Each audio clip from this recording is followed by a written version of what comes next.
Pourquoi voyons-nous tant de personnes, dont la nature est des plus artistiques, poétiques et psychiques, avoir été et être moralement si faibles, dégénérées, passionnées, jalouses et vaniteuses? Pourquoi les dictateurs, dont le moi éclipse toute autre chose, sont-ils si impies, osant braver Dieu? Pourquoi est-il tant de grands intellectuels qui sont si orgueilleux, arrogants et souvent infidèles? Tout cela, c'est l'âme.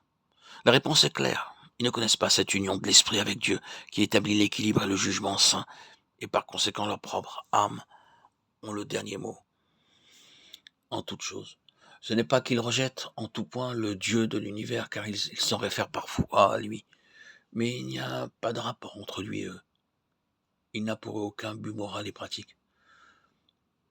Nous avons cherché à montrer que l'âme, en tant que servante et non maîtresse, peut et devrait être très féconde et utile, en relation avec un organe supérieur. Ainsi, lorsque nous disons de certaines personnes qu'elles sont psychiques, nous exprimons simplement le fait que l'âme domine et non que l'âme est coupable ou nécessairement mauvaise. L'ordre divin est toujours une loi de plénitude divine. Une distinction a été faite par un certain auteur entre l'homme naturel et le vieil homme.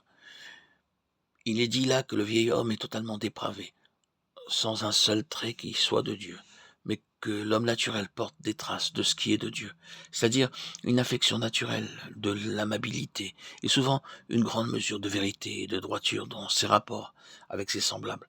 Cette distinction ou cette division à l'égard de l'homme est la base d'une polémique entre les humanistes et ceux qui affirment la dépravation totale. Ce que nous avons souligné dans ce que nous vous disons, c'est que, tandis que l'âme n'est pas nécessairement mauvaise en tant que partie de l'être humain, il y a en elle deux choses qui la placent complètement en dehors du domaine humaniste, du propre salut ou du mérite personnel devant Dieu. Elle est sous l'emprise de la vanité, car la création a été assujettie à la vanité,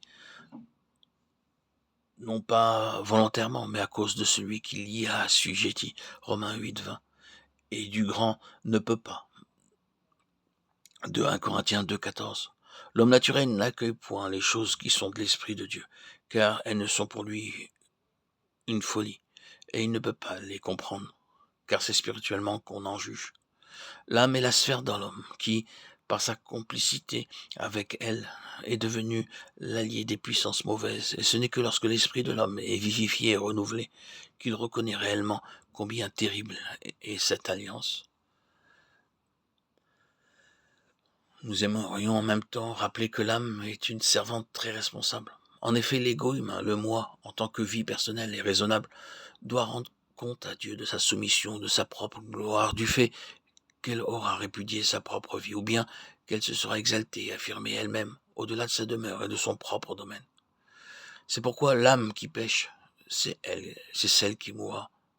Ézéchiel 18:4. C'est la loi de Dieu, et elle demeure. Alors même que l'esprit n'est pas renouvelé par la nouvelle naissance, il y a une responsabilité à l'égard de la parole de Dieu.